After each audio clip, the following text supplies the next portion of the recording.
Hello and welcome to public voice और मैं हूं आपका मेज़बान हमजा इश्तियाक। नाजरीन, आखिर कुफ्र टूटा, खुदा खुदा करके जो पाकिस्तान में एक माहौल बना हुआ था, बहुत बड़ा सवाल था और इसके ऊपर बहुत सी चहमगोइयाँ चल रही थी। आखिरकार आज हुकूमत ने लेफ्टिनेंट जनरल आसिम मुनीर को नया आर्मी चीफ लगाने का फैसला कर लिया। लेफ्टिनेंट जनरल आसिम मुनीर 2014 में commander force command northern areas तैनात हुए और 2017 में डीजी मिलिट्री इंटेलिजेंस के ओहदे पर फायज हुए, जबकि आसिम मुनीर को अक्टूबर 2018 में डीजीआईएसआई तैनात किया गया था। उसके बाद से जो है ये फिर गुजरांवाला कोर कमांडर रहे। उसके बाद ये फिर जो अभी मौजूद थे वहां पर जीएचक्यू में एक अहम ओहदे के ऊपर अपने फ़राइज़ अंजाम दे रहे थे। आज हुकूमत ने ये तमाम कयासाराइयाँ तोड़ दी और जो उनका फ़र्ज था वो उन्होंने बखूबी निभा दिया। समरी दस्तखत करके सदर आरिफ अलवी को भिजवा दी और कुछ ही देर में इसका बाज़ाब्ता तौर पर जो है वो नोटिफिकेशन भी हो जाएगा। ये खबरें तो सामने आ रही हैं।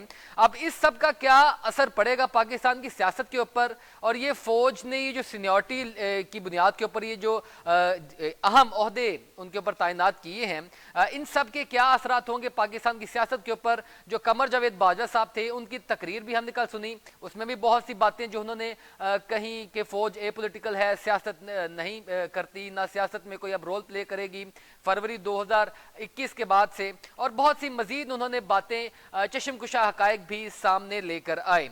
इस मौजू पर बात करने के लिए हनीफ कमर साहब तज्जियाकार हमारे साथ प्रोग्राम में मौजूद हैं। सर, बहुत शुक्रिया आपका प्रोग्राम में वक्त देने के लिए।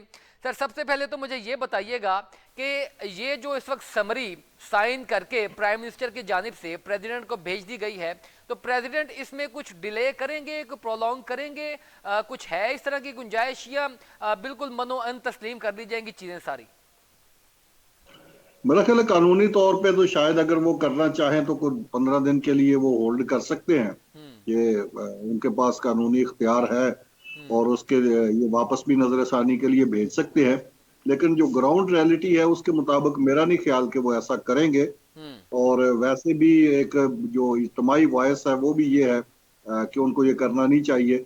और जिस बंदे को नॉमिनेट कर दिया है बतौर आर्मी चीफ प्राइम मिनिस्टर ने, कैबिनेट ने, और प्राइम मिनिस्टर ने भी तकरीबन तमाम इत्तेहादी जमातों की मुशावरत के बाद उनको किया है। अगरचे आइन में ऐसा कोई तकाजा नहीं कि वो इतनी वसी तर मुशावरत करें, वो हम्म। आज खुद भी ये फैसला कर सकते हैं। हम्म। लेकिन उन्होंने मुनासिब समझा कि अपने इत्तेहादियों को भी इस बारे एतमाद में लिया जाए और उनके कंसेंसस के साथ उन्होंने जो दो नाम अनाउंस किए हैं, जो नामजद किए हैं, जनरल आसम मुनीर साहब को आर्मी चीफ और जनरल साहिर शमशाद मिर्जा को chairman joint chiefs of staff committee, वो समरी अब पहुंच गई है सदर साहब के पास।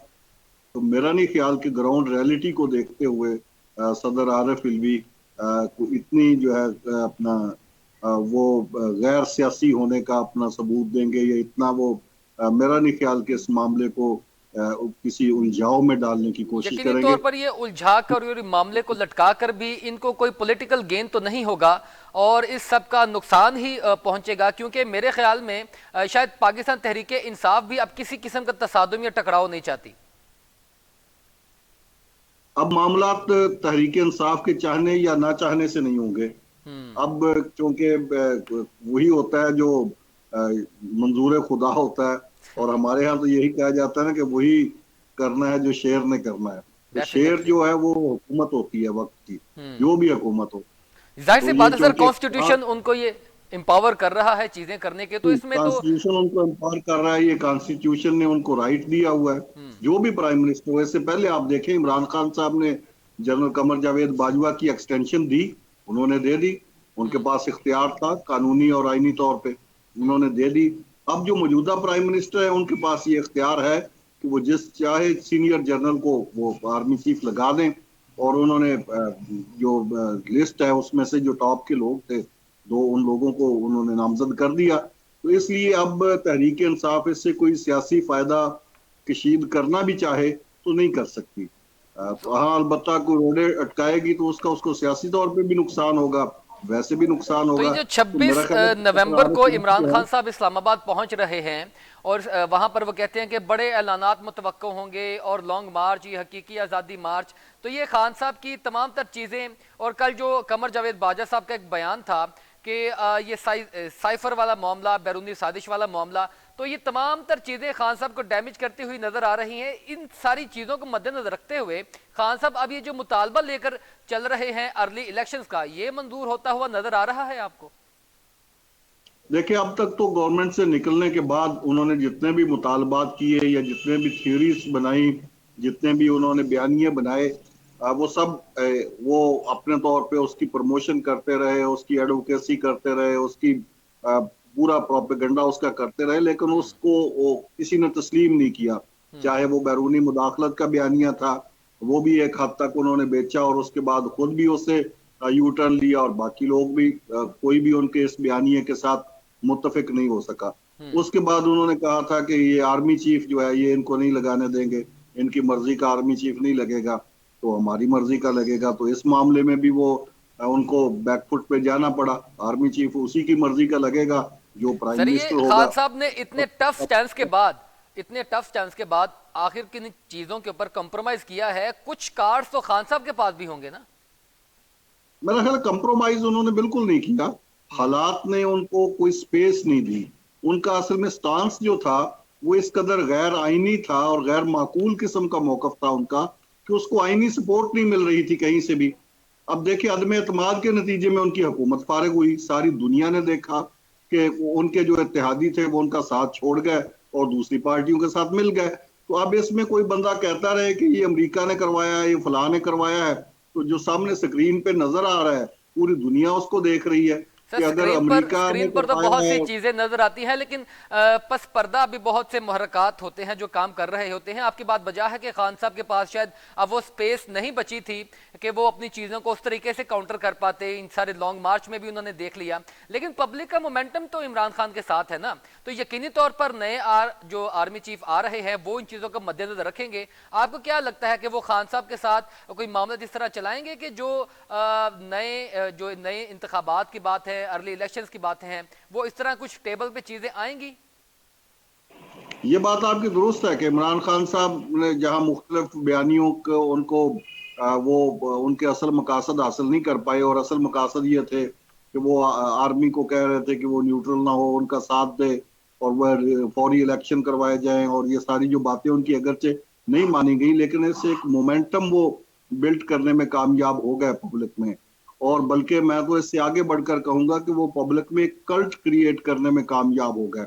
वो कल्ट जो इमरान खान की हर बात को आंखें और कान बंद करके सुनता सर, है ये और वैसे उस पर इमरान अमल खान के अलावा तकरीबन तमाम सियासी लीडरान का यही हाल है। कोई भी अपने पार्टी के लीडर के ऊपर बात नहीं सुनता, वो कोई भी सियासी वर्कर नहीं सुनता, इमरान खान के वर्कर भी नहीं सुनते, जो कि इंतहाई गलत है। लेकिन ये कतई तौर पर जो है वो महदूद कर देना इमरान खान की हद तक, ये भी थोड़ा सा नामुनासिब है। मेरा ख्याल है ये मेरी राय है, आपकी अपनी राय हो सकती है, लेकिन मेरी राय जो है उसके वो ये है कि इमरान खान सियासत में एक कल्ट क्रिएट करने में कामयाब हो गए। और वो जो कल्ट है वो ऐसे लोगों पर मुश्तमिल है कि उन्होंने हर हाल में इमरान खान साहब की बात पे ही लब्बैक कहना है और उसी की बात को ही दुरुस्त कहना है, चाहे वो अपनी बात जो सुबह करते हैं और शाम में उस पे यू टर्न ले लें, लेकिन वो भी साथ ही यू डेफिनेटली सर, टर्न ले बहुत लें। से उन्होंने अपने मामलात में डिसीजन में यू टर्न लिए, साजिश वाला मामला, फिर ये लॉन्ग मार्च और ये 26 नवंबर और पता नहीं क्या क्या उनके माइंड में चलता होगा बहुत सी चीज़ों के ऊपर। लेकिन तमाम तर सियासी जमातें भी तो ऐसा ही करती हैं। एक जी भुट्टो का नारा लगाकर पीछे लगाता है और दूसरा शेर की बातें करता है। मैं जिस पॉइंट की तरफ आना चाह रहा हूँ वो ये कि ये जो दो नाम अब सामने आ चुके हैं, तकरीबन मामला क्लियर हो चुके हैं, तो ये बिल्कुल वजीर आजम साहब की अपनी मर्जी और मंशा के मुताबिक हुआ है या आसिफ अली जरदारी साहब ने भी इसमें कोई अहम किरदार अदा किया है? ये भी कुछ चीजें सामने आ रही हैं। देखिए, मंशा और मर्जी तो अंडरस्टूड है कि प्राइम मिनिस्टर की ही है, उनको डेफिनेटली सर, ही लेकिन ये किसी ने प्रोजेक्ट कायल है भी तो और किया उन्होंने होगा। ही किया है। लेकिन जाहिर है उन्होंने कंसल्टेंसी की है, मुशावरत की है, वो उन्होंने अपने बड़े भाई से भी की है लंदन में, वो उन्होंने अपने तमाम पॉलिटिकल जो इत्तेहादी हैं उनके साथ भी की है। इसमें जाहिर है तमाम इत्तेहादियों ने, उनके भाई ने और पार्टी के लोगों ने सबने इनपुट दिया है, लेकिन फैसला बहरहाल एक बंदे ने ही करना था और उसका नाम है शहबाज शरीफ जो प्राइम मिनिस्टर है। फैसला उन्होंने किया, तो उससे सर पहले भी जब उन्होंने फौज ने इसी बिल्कुल तरह। एपॉलिटिकल होने का फैसला कर लिया, बिल्कुल वो न्यूट्रल हैं, किसी भी सियासत की जो है एक्टिविटीज इसमें अमल दखल नहीं करेंगे, तो फिर ये इतनी ज्यादा क्योस किस बात की फैली हुई थी? ये इनको लगाना पसंदीदगी, इफ्स एंड बट्स, ये पिक एंड चूज, फिर इन चीजों में इतनी ताखीर किस बात की गई? ये फौज ने तो नहीं की, ये तो डेफिनेटली सर, हुकूमत का फौज नहीं फैसला की, था। सियासतदानों की बात कर रहा हूं मैं। हाँ, सियासतदानों ने की, हुकूमत ने की, और हुकूमत का ये इख्तियार था कि वो चाहे तो 2 माह पहले भी कर सकते थे, और चाहते तो वो 28 तारीख को भी कर सकते थे। हम्म। तो इसमें तो अगर उन्होंने ताखीर की तो हम कह रहे हैं ताखीर क्यों की? अगर जल्दी कर देते तो फिर हम कहते कि जल्दी क्यों की। ये हम्म। बहरहाल एक इख्तियार था उनका, उन्होंने एक्सरसाइज किया है। और इसमें फौज के पॉलिटिकल होने का सवाल इसलिए इस मामले में नहीं बनता कि फौज का तो इसमें कोई किरदार नहीं। फौज से तो जो नाम मांगे गए थे कि आप अपने जो मोस्ट सीनियर जर्नल हैं उनके नाम भेज दें, और ये हुकूमत ने नाम मांगे थे, उन्होंने नाम भेज दिए। अब उन नामों में से सिलेक्शन जो है वो प्राइम मिनिस्टर ने कर दी। तो इसलिए इस मामले में फौज का पॉलिटिकल होना या ना होना, ये इस बात का सवाल नहीं पैदा होता। सर, इस नाम के ऊपर सिर्फ शहबाज शरीफ साहब मुत्तफिक थे या नवाज शरीफ साहब भी अग्री थे इस नाम के ऊपर? दोनों मुत्तफिक थे, नवाज शरीफ साहब और शहबाज शरीफ साहब सेम एक पेज पे थे। और ये बिल्कुल इस हवाले से जो बातें होती रही कि नवाज शरीफ साहब ये चाहते हैं और शहबाज शरीफ साहब डिसएग्री करते हैं, ये एक इत्तेफाक राय पे पहुंचने से पहले आर्गुमेंट्स हुए। लेकिन ये बहरहाल नवाज शरीफ और शहबाज अच्छा, शरीफ, हनीफ साहब, यानी कि हनीफ पूर्व कमर साहब, मुस्लिम ये लीग ये के मुख्तार पाकिस्तान में फैसला। ही ऐसा क्यों होता है? जिस तरह कमर जावेद बाजा साहब ने भी कहा कि भारतीय आर्मी चीफ की जब तैनाती होनी होती है तो बिल्कुल खामोशी से हो जाती है, कोई उसके ऊपर कोई बहुत शोर गुगा नहीं होता। तो पाकिस्तान में इस चीज को, इस पॉइंट ऑफ व्यू को इतना ज्यादा क्योस में क्यों क्रिएट कर दिया जाता है? इतनी ज्यादा नजरें क्यों लग जाती हैं? मुझे जनरल बाजवा साहब की मासूमियत पे रश्क आ रहा है कि क्यों ये यहाँ पे डेफिनेटली सर। पाकिस्तान में इतना डिस्कस होता है, आर्मी चीफ का होता है, और इंडिया में नहीं होता। जनरल बाजवा साहब को मुझसे ज्यादा पता होगा कि इंडिया में कितने आर्मी चीफ हैं जिन्होंने मुंतखब हुकूमतों के तख्ते उल्टे हैं। तो ये एजाज भी ममलकत खुदादार पाकिस्तान के हिस्से में ही आया है ना। अल्हम्दुलिल्लाह सर। यहाँ पे आर्मी चीफ ने अपनी मर्जी के प्राइम मिनिस्टर लाने के लिए हुकूमतों के तख्ते उल्टे। तो फिर जब इस हद तक आर्मी चीफ का ओहदा जो है वो पॉलिटिकली एक्टिव होगा और पॉलिटिकली इंजीनियरिंग में इस्तेमाल होगा, तो फिर जाहिर है वो टॉक ऑफ द टाउन बनेगा। डेफिनेटली, इसमें कोई डेफिनेटली सर। कोई हैरत की बात नहीं। सर ये सर पाकिस्तान में एक डेफिनेटली सर, मैं बैकग्राउंड है एक यहाँ। बड़ा जसारत करके आपसे सवाल पूछना चाहता हूं कि कुछ लोग अभी भी इस बात के ऊपर जो है वो अपनी राय रखते हैं कि क्योंकि माजी में कुछ बातें ऐसी रही हैं जो मौजूदा आर्मी चीफ जिनको सेलेक्ट किया गया है उनके साथ इमरान खान की जमात की, तो ये आगे जाकर इन चीज़ों को देखने को मिलेगा या ये महज कयास रहियां हैं, ये दफन हो जाएंगी और ये चीज़ों को बड़ा स्मूथली लेकर चला जाएगा? देखिए, एक है ख्वाहिश, एक है ग्राउंड रियलिटी। ख्वाहिश आपकी और मेरी यही है कि तमाम इदारे अपनी आईनी हदूद में रहकर काम करें और मुल्क आगे बढ़े। और जिस तरह आर्मी चीफ ने, जनरल कमर जावेद बाजवा ने ये अनाउंस किया है, और आर्मी के सर दीगर जो एतराफ सीनियर भी कर ऑफिसर्स लिया हैं और अनाउंस भी कर दिया। जी, उन्होंने जिस तरह आर्मी के दीगर ऑफिसर्स में DGISPR ने, DGISI ने भी बाकायदा अनाउंस किया है, ये वादा किया है कि आइंदा के लिए जो है फौज वो ये पॉलिटिकल होगी और वो पॉलिटिकल इंजीनियरिंग में मुलव्वस नहीं होगी। तो मैं उनके इस वादे को अभी तक दावा समझता हूँ, और इस दावे को साबित करने के लिए आगे कुछ इकदाम करने होंगे उन्होंने। वो इकदाम मुस्तकबिल में अगर हमें नजर आ जाते हैं तो हमें यकीन हो जाएगा कि वाकई फौज जो है वो ए पॉलिटिकल हो गई है और वो सियासत में मुदाखलत नहीं कर रही। लेकिन अगर वो दावे जो है वो उन पैरामीटर्स पर पूरे नहीं उतरते जो सेट होने हैं इस हवाले से, मसलन सबसे पहले जो नए आर्मी चीफ मुकर्रर हो गए हैं, ये अगर फौज को ए पॉलिटिकल रखना चाहते हैं, और तो सबसे पहले तो ISI का पॉलिटिकल सेल खत्म करना होगा। अगर ISI का पॉलिटिकल सेल जो है वो बदस्तूर काम करता रहेगा तो डेफिनेटली फिर हम इंटरफेरेंस तो रहेगी। फौज की इस बात को दावा ही समझेंगे। उसके दावे को साबित तो करने सर के लिए अगर वो सबसे पहले पॉलिटिकल तो विंग खत्म कर दिया आपको जाता है तो पॉलिटिकल सेल डेफिनेटली खत्म करना होगा। ये वही पॉइंट ऑफ टारगेट है जहां पर खान साहब भी जो है वो सवालिया निशान उठाते आए हैं। खान साहब तो सवालिया निशान इस हवाले से नहीं उठाते थे। खान साहब तो कहते थे कि जिस तरह आपने मुझे फैसिलिटेट करके प्राइम मिनिस्टर सर बनाया, वो एक जिस स्पेसिफिक तरह एक आपने ओहदे के हुकूमत चलाने एक में मेरी ओहदे के मदद ऊपर की। जो विराजमान शख्स हैं उनको टारगेट करते हैं। जी, वो स्पेसिफिक जो आईएसआई में एक ओहदा है जिसको वो टारगेट करते हैं, और अगर वो विंग खत्म कर दिया जाता है तो खान साहब की तो कुछ हद तक मर्जी मंशा पूरी हो जाती है ना। ये मसला अब खान साहब का या किसी और का नहीं रहा। अब ये है कि फौज ने बतौर इदारा, फौज के बकौल, फौज की क़यादत के बकौल, बतौर इदारा अगर उसने डिसीजन ले लिया है कि वो सियासी मामला सियासतदानों पे छोड़ेगी और उसमें मुदाखलत नहीं करेगी, तो मैं अर्ज कर रहा था कि मैं उसके सर हवाले से इसी फौजी पॉइंट को लेकर क़यादत आगे को बढ़ता हूं आइंदा कि मुस्तकबिल में जिस तरह अपने इस उन्होंने कहा दावे कि को फौज साबित करने के लिए जी शवाहिद पेश करना हूं। और वो मैं शवाहिद ये हैं कि पॉलिटिकल सेल जो है आईएसआई का, उसको खत्म किया जाएगा। आइंदा इंतखाबात में इंजीनियरिंग नहीं की जाएगी किसी भी पार्टी को, तो चाहे ग्राउंड वो नून रियलिटीज लीग क्या है, कहती हैं, पीटीआई या पीपल्स ग्राउंड पार्टी है, रियलिटीज क्या कहती उसको हैं, ये तो उनकी बात होगी, ग्राउंड रियलिटीज क्या कहती हैं। अच्छी उम्मीद रखनी चाहिए। अच्छा ठीक। अच्छा सर, यही इसी पॉइंट से मैं आपसे एक सवाल करना चाह रहा था कि जिस तरह उन्होंने कहा कि अब जो है फौज किसी भी सियासी अमल का हिस्सा नहीं बनेगी, और अगर बिल्कुल पार्लियामेंटेरियंस को, डेमोक्रेसी को इंडिपेंडेंट छोड़ दिया जाता है और सियासी जमातों को कहा जाता है कि अपने जोरे बाजू पर आप इलेक्शंस लड़ें और जो भी अवामी मैंडेट के साथ आए तो हुकूमत बनाए, ये बहुत अच्छी बात है। लेकिन अगर ऐसा होता है तो इन हालात में सबसे ज्यादा फायदा किस सियासी जमात को होता देख रहे हैं आप। अवाम को फायदा होगा सबसे ज्यादा। ये पाकिस्तान सियासतदानों ने बनाया था। अगर सियासतदान पाकिस्तान को बना सकते हैं तो वो बहुत अच्छा चला भी सकते हैं इसको। इसलिए ये गलत फहमी है हमारी कि सियासतदान हमारे जो हैं वो मुल्क नहीं चला सकते। जो सियासतदान मुल्क बना सर सकते हैं अवाम वो अवाम के सियासतदान अलावा मुल्क किस चला भी। सियासी जमात को सबसे ज्यादा फायदा होगा। यार सब सियासी जमातों को फायदा होगा। ये वक्त की बात नहीं होती कि आज जो है उसको, जो हुकूमत में है उसको होगा या अपोजिशन में है। ये तमाम पॉलिटिकल फोर्सेस को इसका फायदा होगा।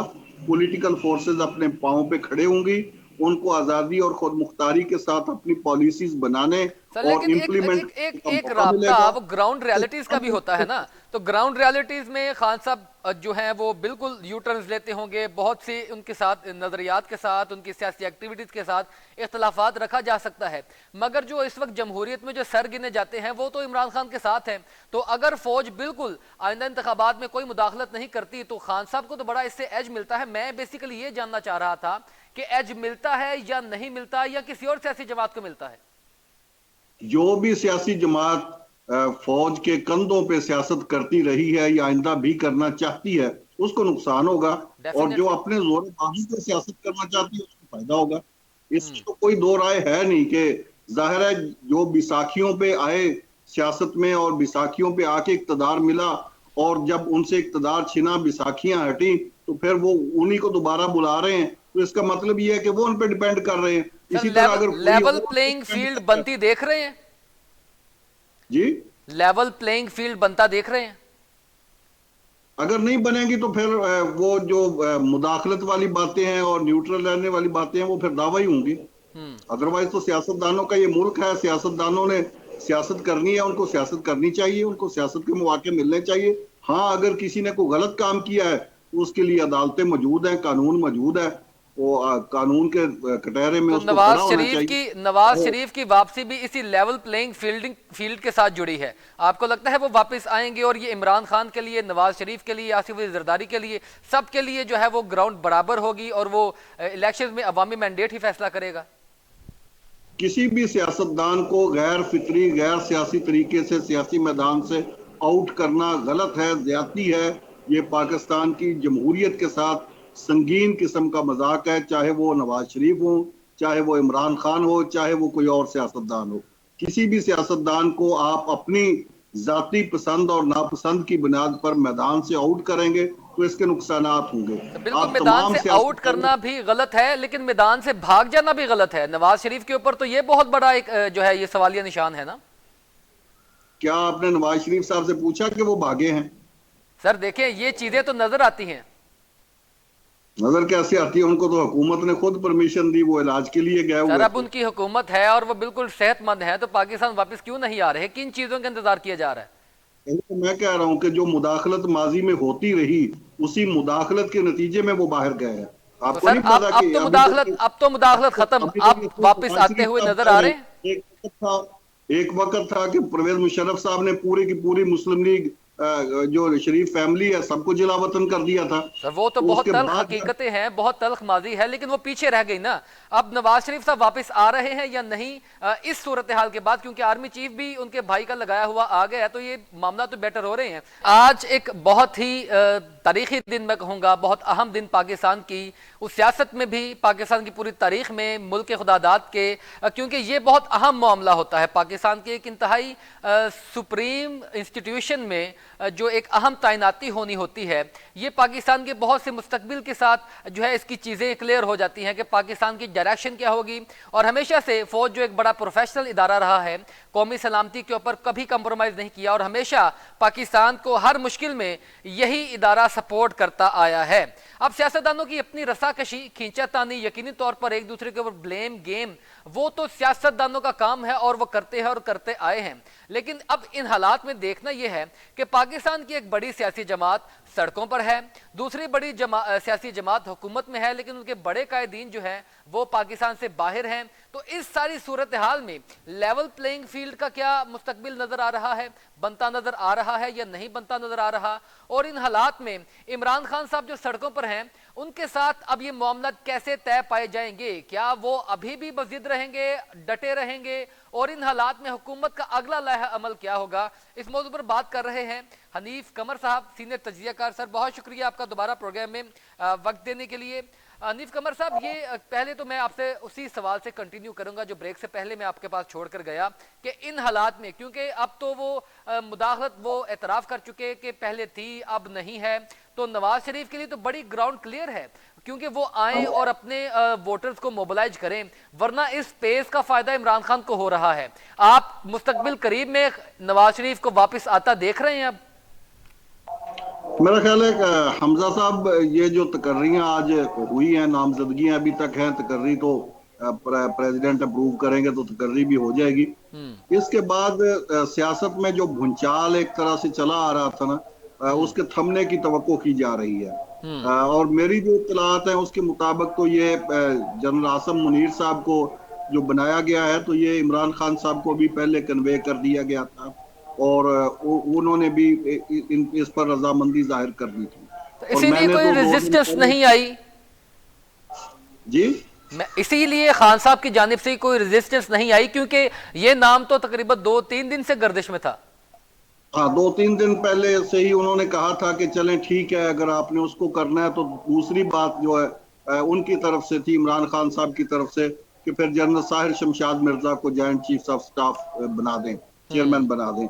इस पर तहफ़्फ़ुज़ात थे मुस्लिम लीग को, खासतौर पर नवाज शरीफ साहब को थे, क्योंकि वो समझते थे कि जनरल साहिर शमशाद मिर्जा जो है वो नरम गोशा रखते हैं पीटीआई के हवाले से।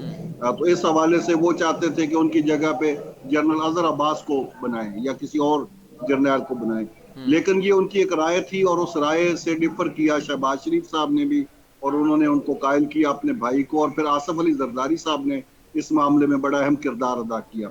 आसिफ अली जरदारी साहब ने कहा कि चले अगर हम इतनी बात उनकी मान लेते हैं तो ये खुश उसलूबी से मामला हल हो जाएगा, और फिर ये है कि ये जो आर्मी चीफ और जो फौजी लीडरशिप है उसकी जो अच्छा हनीफ साहब, वैसे मैं ये मेरा बनता तो नहीं सवाल, लेकिन फिर भी एक नाक़िसुल अक्ल होने के नाते से मैं सवाल करता हूँ, जसारत करता हूँ। ये फिर बड़ा अच्छा ये मंसूबा, बड़ा अच्छा हल निकाला गया कि चीफ जो है वो chief of army staff Asim Munir को और joint chief of army staff Sahir Shamshad Mirza को लगाकर तमाम तर जो है वो पार्टीज तकरीबन अपनी अपनी जगह पर मुतमिन हों किसी जगह पर। तो इसका मतलब ये है कि ये मैं सवाल जो करना चाह रहा था कि ये जो हुआ, फिर आपकी बादियो नज़र में ये बेहतर हुआ पाकिस्तान के मुस्तकबिल के लिए? असल में अगरचे इख्तियार था प्राइम मिनिस्टर का कि वो जिसको मर्जी लगाते, लेकिन उन्होंने कहा कि ये इख्तियार को मैं एक्सरसाइज भी करूं और इसको ऐसे अंदाज से एक्सरसाइज करूं कि ज्यादा से ज्यादा इस हवाले से मुझे हमायत मिल सके दूसरे लोगों की। तो इस हवाले से उन्होंने अकोमोडेट करने की कोशिश की। ये ऐसे ही है जैसे इख्तियार तो था उनका, लेकिन वो ना भी करते तो फिर भी यही होना था।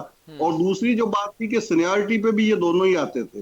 अगर सीनियरिटी जो फौज की तरफ से सीनियरिटी लिस्ट भेजी गई थी उसके मुताबिक भी ये दोनों टॉप पे थे, तो वो उस हवाले से भी करना था। स्मार्ट डिसीजन, ये एक बड़ा स्मार्ट डिसीजन था उनका। अच्छा, कह सकते हैं कि ऐसा हुआ। और इस हवाले से फिर एक ये भी इस पे लॉजिक पेश की आसिफ अली जरदारी साहब ने कि अगर आप इन दोनों मोस्ट सीनियर जर्नैलों को नजरअंदाज करेंगे या जनरल साहिर को नजरअंदाज करेंगे, उसके बाद जाएंगे तो फिर एक एतराज के लिए एक बात निकलेगी। लेकिन अगर आप इन दोनों को कर देंगे तो फिर किसी का एतराज नहीं बनेगा, और फिर इमरान खान साहब के पास भी कोई लॉजिकली ऐसी बात नहीं होगी कि वो जिसका डंडोरा पीटेंगे, देखें जी इन्होंने मोस्ट सीनियर 2 जर्नैलों को छोड़ के आगे किसी को लगा दिया, या कोई और बात यानी नहीं ये होगी। बात हकीकत के करीब है कि आसिफ अली जरदारी साहब ने ये जो दूसरे ओहदे के लिए कन्विंस किया हुकूमत को, उन चीजों में एक अहम किरदार अदा किया। जी बिल्कुल, इस हवाले से आसिफ अली जरदारी साहब ने शहबाज शरीफ साहब से मिलकर उनको कायल किया इस बात पर, और इस हवाले से उनकी मियां नवाज शरीफ साहब से भी बात हुई, साक डार साहब के साथ भी बात हुई, और ये पूरा एक उन्होंने इस हवाले से यूं आप कह सकते हैं कि लॉबिंग की आसिफ अली जरदारी साहब ने। तो इस तरह ये मामला जो है वो अंजाम को पहुंचा। अब आते हैं इसके बाद का सिनेरियो। इसका बाद टोटल फोकस होगा हुकूमत का, एस्टेब्लिशमेंट का और तमाम स्टेक होल्डर्स का कि वो मुल्क की जो इक्तसादी सूरत हाल है उसको बेहतर कर सके। डेफिनेटली होना भी चाहिए।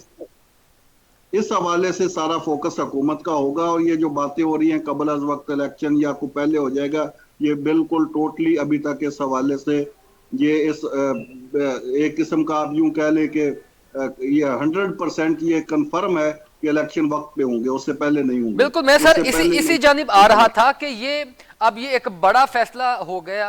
इमरान खान साहब सड़कों पर हैं, नए आर्मी चीफ के जो उन्होंने आना है, वो आते ही उनकी कोशिश तो यही होगी कि मुल्क के अंदर ये जो क्यास फैला है, ये जो अफरा तफरी है, इसको टैकल किया जाए, हुकूमत को जितनी हो सकता है सपोर्ट मिले ताकि इन मामलात को टैकल किया जाए। तो इस टैकल करने के सिलसिले में कहीं इमरान खान के साथ उनके मुतालबात को सुना जाएगा, बैठा जाएगा, या बिल्कुल उनको तन तनहा छोड़ दिया जाएगा कि ठीक है आप करते रहे, हम अपनी मईशत की जानिब फोकस करते हैं। क्योंकि अगर सिर्फ ऐसा किया गया तो मईशत तो संभलने वाली नहीं, सियासी अदम इस्तेहकाम रहेगा। तो खान साहब के साथ कहीं इन चीज़ों में नरम गोशा पैदा होता हुआ नजर आ रहा है हुकूमत के हल्कों में, या जो नए आर्मी चीफ आएंगे?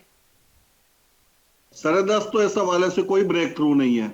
अभी तो इमरान खान साहब का सिर्फ एक मुतालबा बाकी रह गया अर्ली इलेक्शन का। आर्मी चीफ वाला मसला तो हल हो गया। अब इस पे अगर कोई वो फड्डा डालेंगे तो फिर भी अपने लिए खराबी पैदा करेंगे, और अगर नहीं डालेंगे तो फिर समझे ये और 2 घंटे बाद ये मसला हल हो जाएगा, ये फाइनल उनकी अप्रूवल हो जाएगी। ये आर्मी चीफ वाला मसला तो हल हो गया। अब है कि उनका लॉन्ग मार्च उनका कब का खत्म हो चुका है। अब जलसा है, उन्होंने जो 26 तारीख को कॉल किया हुआ है पिंडी में, तो वो फौज का मसला नहीं है, वो हुकूमत का मसला है।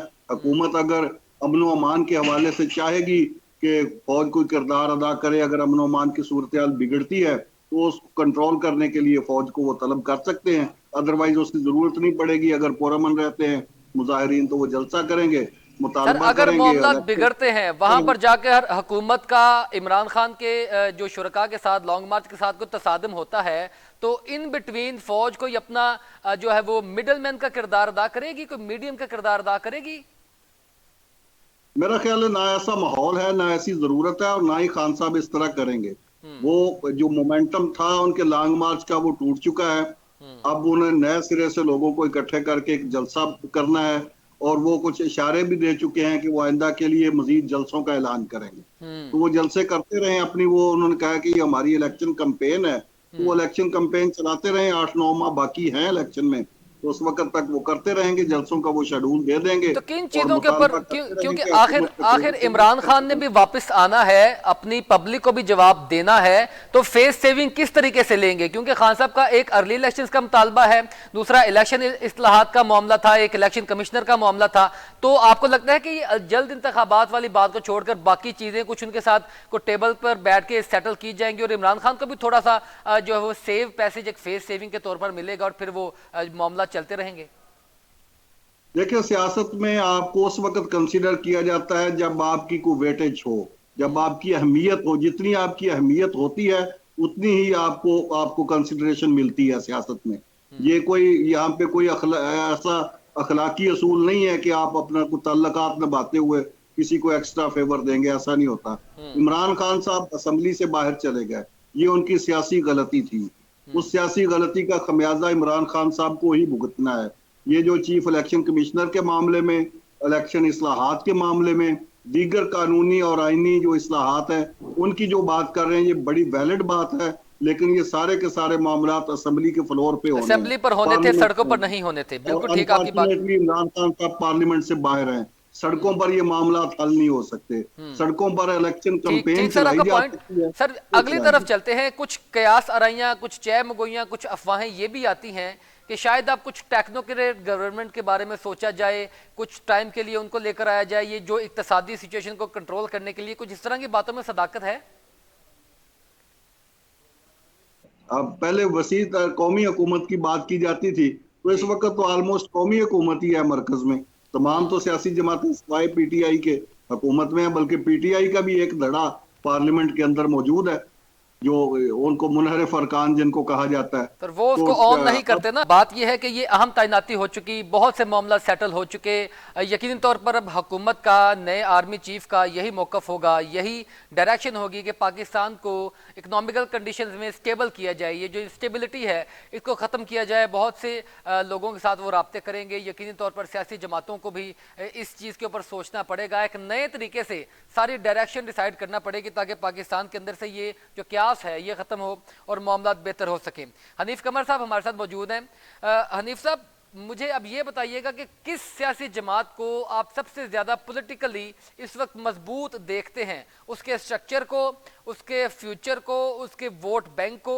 क्योंकि अल्टीमेटली मामला तो इलेक्शंस की तरफ ही जाना है, वो चाहे अर्ली इलेक्शंस हो या फिर अपने वक्त पर हो, क्योंकि वो भी तो इतनी दूर नहीं रह गए।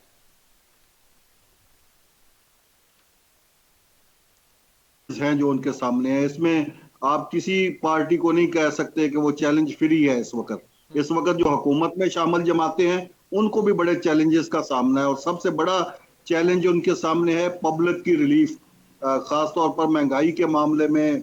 पेट्रोल की कीमतें, गैस की कीमतें, बिजली की कीमतें, जिसने लोगों की चीखें निकाल दी हैं, और वो बिल्कुल इस हवाले से जीरो टॉलरेंस पे पब्लिक पहुंच चुके हैं। तो हुकूमत में शामिल जितनी भी जमातें हैं, नून लीग है, पीपल्स पार्टी है, मौलाना फजल रहमान साहब की जमात है, एएनपी या दूसरी जो इलाकाई जमातें हैं, ये सब के लिए अपने अपने लेवल पे एक बड़ा चैलेंज है।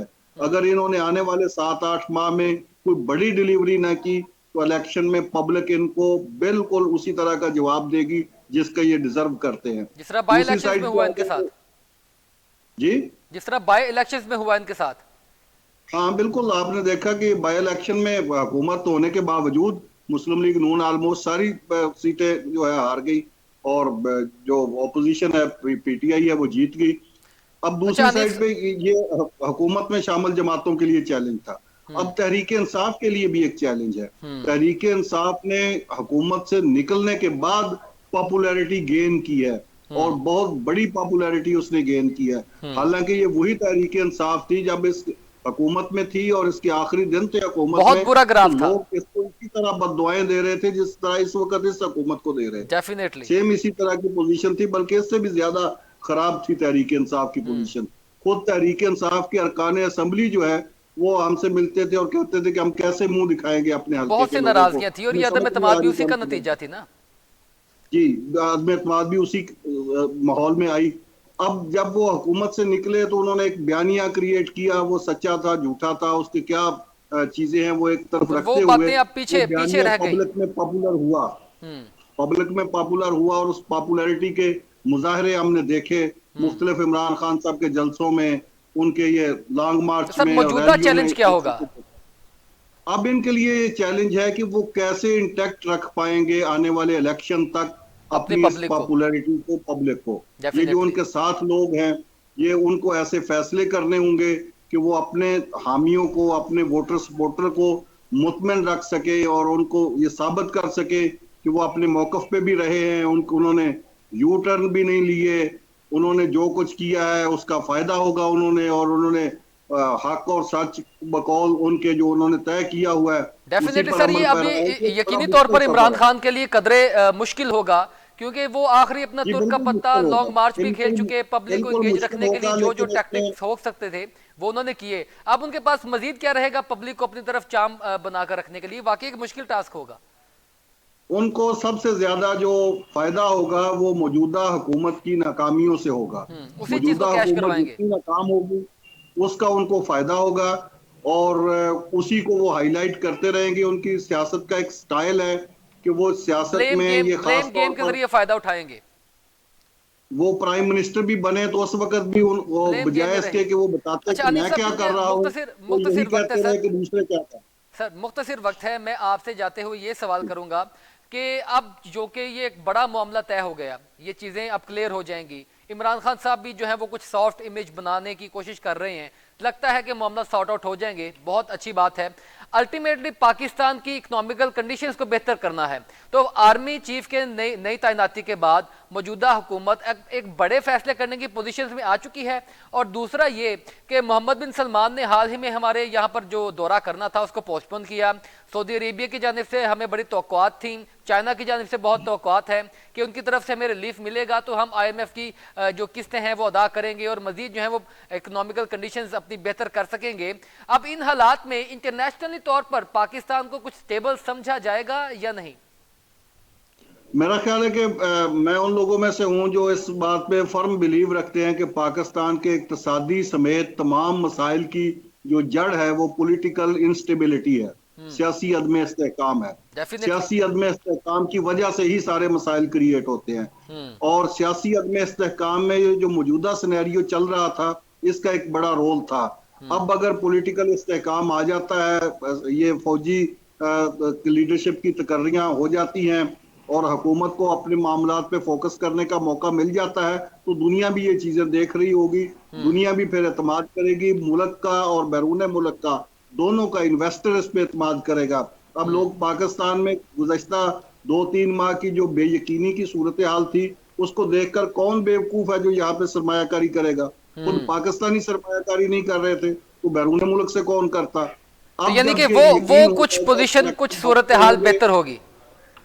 जी इंशाल्लाह, अब उम्मीद होगी कि सूरत इलेक्शन वक्त पे होंगे, सियासी इस्तेहकाम आएगा, बैरूनी सरमायाकार जो है वो भी रुख करेगा इधर का।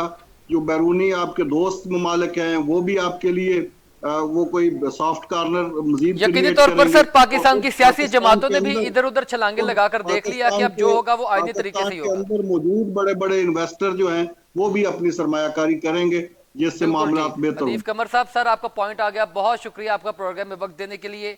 तजियाकार हनीफ कमर साहब हमारे साथ मौजूद थे, बड़ी ओपन बातें, बड़ी डिटेल में उनके साथ गुफ्तगू हुई और बहुत सी ऐसी चीज़ें सामने आई यकीनी तौर पर जो पाकिस्तान की बेहतरी की इलामात नज़र आ रही हैं कि क्योंकि एक ये जो क्योस था, ये क्योस ही पाकिस्तान की इंस्टेबिलिटी का, पॉलिटिकल इंस्टेबिलिटी का, इकोनॉमिकल इंस्टेबिलिटी का ये एक बहुत बड़ा इसकी जो ब्लंडर था, पीछे जो रीज़न थी वो यही था। तो अब ये एक अहम तैनाती, उसके बाद ये इलेक्शंस की बातें तकरीबन फाइनलाइज हो चुकी हैं और ये जो सारा माहौल बना हुआ है इसमें बहुत बेहतरी आने वाली है। तो यकीन तौर पर उसका फायदा पाकिस्तान के मौशी लिहाज से भी होगा, इंटरनेशनल वर्ल्ड भी हमें उस तरीके से देखेगा, हमारे साथ ताउन करेगा कि वहां पर अब हालात बेहतर हैं, वो अपनी खाना जंगी वाली सूरत हाल नहीं है। तो ये फायदा तो पाकिस्तान को होगा। तो जो नए आर्मी चीफ आए हैं, जो आसिम मुनीर साहब हैं, हम उनके भी दुआगो हैं, पाकिस्तान के लिए दुआगो हैं कि पाकिस्तान के हक में हो, जो भी हो वो बेहतर हो।